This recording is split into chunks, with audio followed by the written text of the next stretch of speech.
I'm here to talk about China Strikes Back, man. China has decided that they are not going to take Trump's tariffs lying down. And so what they have done overnight is said that they're going to do tit for tat, 34% for 34% across the board. So we're putting 34% tariffs on Chinese goods. They're putting 34% tariffs on American goods now. And because China has actual leadership that understands what they're doing, they went beyond that. And they included a whole slew of things to their tariff retaliation package that actually make them look pretty freaking smart and are going to absolutely fuck the rest of us for the ongoing future. So here's what they did. They put restrictions on importing U.S. chicken and sorghum, which are big exports to China. They have done this really interesting thing where they've identified 11 American corporations as companies that will no longer be allowed to do business in China because they're under such heightened scrutiny that everything they do will be watched by the Chinese government. They also did this kind of brilliant thing where the one place that America still actually kind of outcompetes the world is in medical imaging equipment. China has basically just said all medical imaging equipment sales are going to go through special scrutiny now because they're looking to see if America has an unfair advantage in this market. So it's the kind of tactic that America would do to China that is now being retaliated against us. So way to go, Beijing. But here's the thing that's really got me worked into a frenzy this morning. This is the whole reason that I wanted to do this live. China, in addition to everything else, has said that they are going to severely restrict the exports of 7 rare earth minerals. And, if you're like me, you kind of hear this and maybe your eyes glaze over a little bit and you think, why do I care about rare earth minerals? But I did some research and I want to talk to you about what it means that China is restricting these 7 rare earth minerals. So first of all, China's not the only place in the world that has these minerals. They're not the only place in the world that mines these minerals. They are, however, the only place in the world that refines these minerals and takes them and turns them into actual usable product. So by China restricting them from the United States, they're essentially saying the US can't have access to these 7 rare earth minerals from the one place in the world that actually produces them in usable quantities. So let's talk about what some of those rare earth minerals are. And I know this sounds like it could be boring, but bear with me because I actually think this is really fascinating. So the first one is called samarium, right? They all have great names, so this is going to be fun. Samarium is used, for high performance magnets in defense systems, aerospace, missile guidance. It's used in nuclear reactors, and it's used for special capacitors and lasers in electronics. That sounds like it could be important, right? It's a bummer. We don't get that anymore. Well, here's the next one. Gadolinium, right? Awesome names. Well, gadolinium is used for MRI contrast agents. Remember, I said just a couple minutes ago that China is looking into all high quality medical imaging equipment sales going into China now, where America still actually kind of outcompetes the world. Well, yeah. So gadolinium is actually used in these devices and in the actual contrasting agents that you use when you're doing an MRI. So way to go, China. It's a 1-2 punch. So it's used in neutron radiography, right? And shielding, again, in nuclear reactors. It's used in alloys. So gadolinium is used in alloys that help improve the workability of metals, which obviously something a high-tech economy like ours is very interested in. Here's the next one, terbium. Green phosphors in screens like LED displays, TVs, and computer monitors. Oh my gosh. China has just restricted our access to anything related to terbium that could be used in computer monitors. That seems like it could be really important, right? Again, terbium used in magnets, high performance magnets, EVs, wind turbines, electronics. Gosh, these are all things that the United States would really like to produce on a massive scale. But guess what? We suddenly can't because China is restricting our ability to purchase usable refined terbium. Here's my favorite one to pronounce: dysprosium. That sounds very fancy, right? High performance magnets again. EV monitors, wind turbines, military systems, lasers, nuclear reactor control rods. Gosh, it's almost like China targeted things that they knew we actually need to have a high performing economy. Here's the next one. This is a fun one. I'm probably going to get the pronunciation wrong. Lutetium.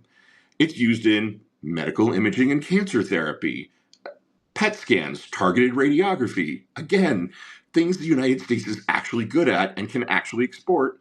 China has just restricted our access to lutetium, which is used to produce these things. Lutetium is also used as a catalyst in cracking hydrocarbons in oil refining. That might be something we're interested in doing in the future, don't you think? And again, in phosphors and scintillators, specialized lighting and radiation detection equipment. Again, it's like China thought about it. Here's the next one: scandium. It's used to make lightweight, high strength materials for aerospace, military aircraft, and sports equipment. It's used as a solid oxide in fuel cells. So, I don't know, fuel cells for batteries, maybe large batteries that go into electric vehicles, perhaps. Again, scandium, multiple uses, used in metal halide lamps for lighting. And here's number 7, yttrium. It's used in phosphors. It's a key component in high temperature superconductors. It strengthens ceramics and glass, and it's used in medical and dental tools. So 7 rare earth minerals that do exist elsewhere in the world. They do get mined elsewhere in the world, but only China has the capacity right now to refine these 7 minerals into usable states. And they've just said, in addition to the 34% retaliatory tariffs, in addition to the chicken and sorghum, in addition to the 11 companies that are now not allowed to do business in China, in addition to the investigations into high quality medical imaging equipment, China has said that these 7 minerals are no longer allowed to be exported to the United States. So, why is Apple stock absolutely freaking tanking right now, in addition to the rest of the market? But Apple, particularly, down 5.25% as of this moment. Well, gosh, it's because Apple uses absolutely all of these things in the production of iPhones and computers. So, think about this for a minute. Apple needs these rare earth minerals to produce iPhones, to produce the semiconductors and the high quality ceramic glass that goes on the front of your iPhone and the semiconductors that are actually powering your iPhone. So they're paying a 34% tariff on all of the pieces of that to get manufactured in China, which is, oh gosh, 90% of Apple products, right? And now they're also saying, China is saying to the US, we can't actually use the minerals that they have just restricted from us. So there are analysts out there that are talking about potential price increases for iPhones, right? You know what they said? An iPhone currently goes for about $1,000. Oh, look, Apple just dropped more. Now it's down. Now it's down more than 5.5%. One analyst, I've got some notes here that I'm looking at, by the way, because I want to bring you actual truth and information. There's a guy named Dan Ives who does a lot of sort of market analysis around Apple and iPhones.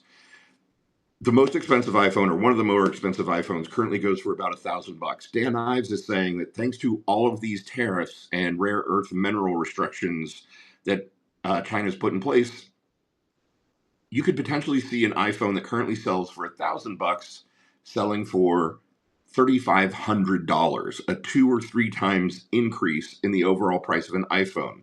Imagine that for computer monitors and computers and chips and basically everything that we currently rely on for a high-tech economy. This same thing is going to be impacting. Imagine if the iPhone is going to go from $1,000 to $3,500. Imagine what your TV screens and computer monitors are going to do. Dana Dubois and I did a live last night with the awesome Frederick Pogue, and he was talking about this, the fact that, no TVs are produced in the United States now. They're all produced overseas, a lot of them produced in China. all of those prices are going to double, triple, maybe even quadruple under these tariffs. So the supply chain issue that Apple and other high-tech companies face is even worse, because not only are they dealing with the impacts of these China tariffs, but they've tried to build out some flexibility in their supply chains. Right, big lesson from the pandemic for all of us: build flexibility into your supply chain. Well, Apple has tried to do that. Unfortunately, they did it in countries like Vietnam and India that are also facing 46% and 27% tariffs thanks to Trump.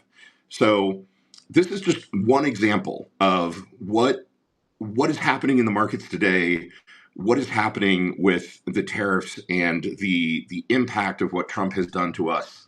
There's a great article. I'll write all this up, and when I post this live, I'm gonna include a bunch of these links. If you haven't read the Jonathan V. Last article called "The American Age is Over" in the Bulwark, you really need to read it, because it is sobering, and I think it is true, and maybe even an understatement of what we're in for. The last 80 years we've been living under have been called the Pax Americana, right? Because it was under the auspices of the U.S. and the U.S. governments, which, just whether they were Republican or Democrat, all pretty much adhered to kind of the, Bretton Woods post World War II, dollar is the global reserve currency shape of the world. And Trump has just blown all of that up completely. And what it means is, not only are we going to feel pain as Americans in the immediate term, because, I don't know if I mentioned this at the top of going live, Goldman Sachs has just upgraded our chances of going into a recession from 20% to 35%. JP Morgan said, hold my beer, and said that our chances of going into a recession now are 60%. So we're pretty much looking at an immediate onset of a recession that's going to impact our prices on everything, thanks to the tariffs, and across the spectrum, right? Across the supply chain, across the level and quality of goods. So the cheap things that you're used to getting from Walmart and Target and Amazon aren't going to be cheap anymore. And the expensive things that we're used to having access to are also going to see massive price increases, like iPhones going from $1,000 to $3,500. And another thing that Frederick said last night on the live that we did together, we've become very accustomed as Americans to this kind of cornucopia of plenty in our grocery stores, where it doesn't matter if fruits and vegetables are in season or out of season. We're used to having things kind of whenever we want them. Well, that's all going to go away. The Bulwark article that Jonathan Last put out kind of talks about how everything is ending. Everything that we thought that we had become used to over these last 80 years is essentially going to end, and we are going to watch ourselves, watch our country slide from a position of global primacy, where we could dictate the prices and values and international agreements on things, to a place where those prices are going to be dictated to us. One of the worst things that could happen to us as a nation, and sorry, I'm being a bit nationalistic here, right, and thinking about it from an American point of view, part of what we have enjoyed over the course of the last 80 years is the United States having global supremacy as the dollar being the global reserve currency, right? So what that meant is global transactions for the last 80 years have been denominated in dollars, regardless of if the United States is the country of the transaction. This is most prevalent in things like oil trading. So you've heard the term petrodollar before. That's basically the fact that all oil transactions are enumerated in dollars. And the global reserve currency is at a real risk of being passed from the dollar to some other currency, whether it's the Chinese renminbi or, God knows, Russian rubles. Who has any idea at this point who else it could be? It's just that many, many countries would love to see America's global dollar hegemon fall and have the global reserve currency be passed to another nation.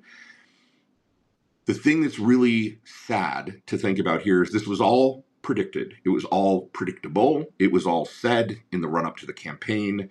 Everybody knew that this was a possibility, that the things we're seeing enacted now were a possibility if Trump got back into office. Well, he's back in office. Look, I'm so mad. My little Bell's palsy right eyelid won't open all the way. So, in case you're wondering, I'm not drunk. I just had Bell's palsy years ago, and I can't open my right eye all the way, especially when I'm angry. And I'm angry right now because all of this was preventable. We could have stopped all of this, any of this, anywhere along the way, and we didn't. Every Republican who has gone along with this is complicit in the downfall of America, the end of the Pax Americana. And we need to hold those people accountable as soon as we can. So we've had some special elections already. We need to get out there and organize and vote and protest and do everything we can, including calling Republicans who are currently sitting in Congress, because we absolutely have got to get them out. And Tech Writer, I see what you're saying. I think we need to admit the possibility that Donald Trump is not just a Russian plant working the whims of Vladimir Putin, but that the absolute goal of this administration is to crash the American economy so freaking flat that they think they can do some kind of grand restart. But the problem is they're fucking dumb and they don't know what they're doing. The math that they did for these tariffs is idiot math. It's like they asked ChatGPT to come up with the tariff percentages for them. And they're so bad and dumb that they didn't realize that what they were doing was dividing the current outstanding trade balance against imports. That's not actually a tariff percentage, but they're so dumb. They think they can crash the American economy and then, I don't know, do some kind of magic emergency hyperspace restart. There's like a big red button they think they can push that's going to restart the American economy and make it go into hyperflight. Yeah, that's not fucking real. That's not actually a plan. That's one of those, uh, 3-step plans where step number 2 is a bunch of question marks. It is Walla Walla, Washington, Deb. So my great friends Josh and Susan started a brewery in Walla Walla called $5 Ranch. If you're in Walla, go visit them. They're absolutely phenomenal.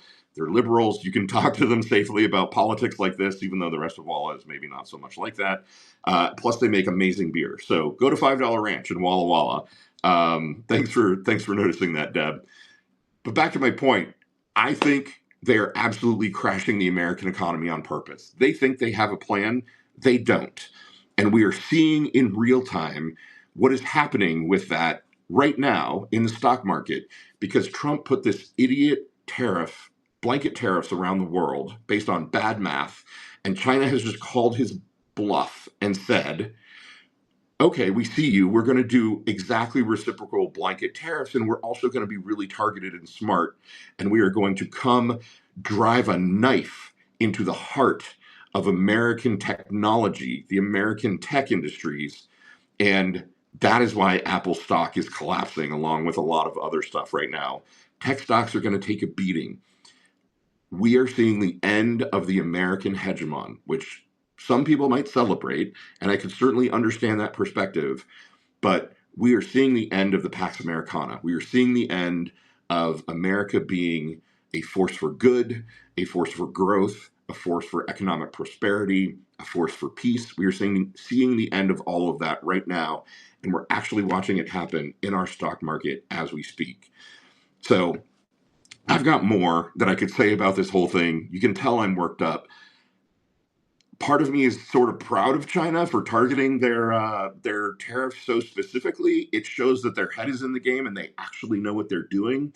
But it just speaks to the level of idiocy and ignorance and sheer fucking willful stupidity on the part of the Trump administration that they didn't see this coming, because anybody could have seen this coming. And Trump tweeted this morning like, oh, China blinked and that's the wrong thing. They, haha, we've got them now. No, Donald, you don't have China now. They've got us. They've got us by the fucking short and curlies. and they see what the American economy is based on. And they have come straight at the heart of American tech industries and agriculture. And they are going to be certain that we feel the pain. We're all going to feel that pain together. And I think we need to organize and figure out what we do. Frederick has said really smart things in the past about, starting a Tea Party wing of the Democratic Party, calling it the Common Sense Party. I think we should create sort of a right-left coalition, an everybody is welcome coalition where what we want is common sense, right? Like the common sense Tea Party version, basically, that unites everybody across the spectrum. If you want a stable American economy, that's just common sense. If you want American corporations to stand up for what's right in our current government, they should want that, right? The capitalism, the system of capitalism that we are engaged in currently, that marries democracy and capitalism so tightly together, basically needs the American economy to be stable and growing so that these corporations can gain. They should want American consumers to feel confident in the economy and to have enough money in their pocketbooks that they could spend money on things like cars and iPads and movies and whatever else. We're not in that place right now. We need to organize. We need to bring corporations into this. We need to bring people from the right and the left together. We need to start talking about common sense. We need to talk about everything that we can do as Americans together, regardless of past party or past view. If you are for the Constitution and you are for the American economy and you are for the American consumer and the American farmer and the American machinist and the American social worker and the American teacher, if you're for all of those people, come join whatever common sense thing we're putting together, and let's actually get the assholes who are in Congress pulled together and get all those people voted out of office as quickly as possible so that we can replace them with people who actually have common sense ideas and cross-party ideas that are going to get us out of this disaster. Trump has just thrown us into a pit and said that we are, going to be better off for being in this pit, and that when we get out of the pit, everything's going to be shiny, sparkly, fancy, all better. The American economy is going to be number one. No, we're just in a fucking pit. He threw us into a pit, and he doesn't know how to get us out. And so now he's standing up at the top of the pit, picking his nose like a fucking idiot, and he's going to absolutely destroy the American economy. And China has basically just called his bluff, and he doesn't know what to do about it other than rage tweet. So this is it. We should set up a world Zoom. I'm in. How do we do that? Can we get Zoom to create a massive million-person room? Because that's what I think we need. We need to just get everyone on the same page and say, if it's common sense, we do it. If it's not common sense, I don't care. We're not doing it right now. We're only focused on getting ourselves out of this trouble that Trump has gotten us into. So I could rant about this all day. I've got other things I need to do today. I'm sure that you do too. I will post this with links to everything that I've talked about.